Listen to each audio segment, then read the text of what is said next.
உங்கள் அணியில் இல்லாத உங்கள் அணியை வீழ்த்துவதற்கு அறைகூவல் விடுத்து கொண்டிருக்கிற விஜய்க்கு ஒரு சின்னத்தை தேர்தல் கமிஷன் ஒதுக்குறான், விசில் ஊதியாகி விட்டதுன்னு பிரவீன் சக்கரவர்த்தி ஒரு உற்சாகமா ட்விட்டு போறாருன்னா, பிரவீன் சக்கரவர்த்தி யார்?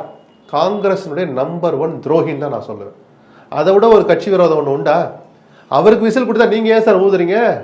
காங்கிரஸ்லேருந்து இன்றோடு என்னுடைய பங்களிப்பை விலக்கிக் கொள்கிறேன், வெளியே போங்க, விசில் எடுத்து வல்லூர் கூட்டத்தில் வச்சு நல்ல ஸ்பீக்கர் வச்சு ஊதுங்க, யார் வேணான்னா அது உங்களுடைய உரிமை.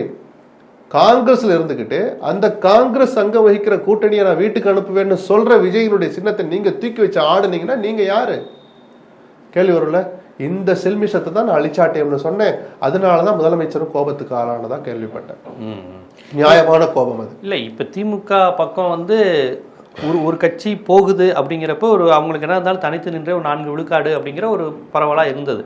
இது தேசிய கட்சி. அது இப்போ அவங்க போனாங்கன்னா ஒரு இழப்பு தானேன்னு சொல்லிக்கிட்டு இருந்தாங்க. பல பேர் என்னங்க, போகட்டுங்க, உதயசூரியன் அதிக இடத்துல நிற்கிறது பொதுவான இமேஜ், ஜெயலலிதா நின்ன மாதிரி அப்படி சொல்றது நல்லா இருக்கும். நல்லா அப்படி வடிவேல தூண்டி விட்ட மாதிரி தூண்டி விட்டு அவங்க போயிட்டு இருப்பாங்க. காங்கிரஸ் மட்டும் போனால் அதனுடைய வாக்கு வங்கி 2, 3, 4, 5 அதெல்லாம் இருக்கட்டும், எது வேணாலும் இருக்கட்டும், வெறும் காங்கிரஸ் மட்டும் போறதா இருக்காது. தலைப்பு என்ன போடுவீங்க? தினத்தந்தியில் என்ன வரும்? திமுக கூட்டணி உடைந்தது.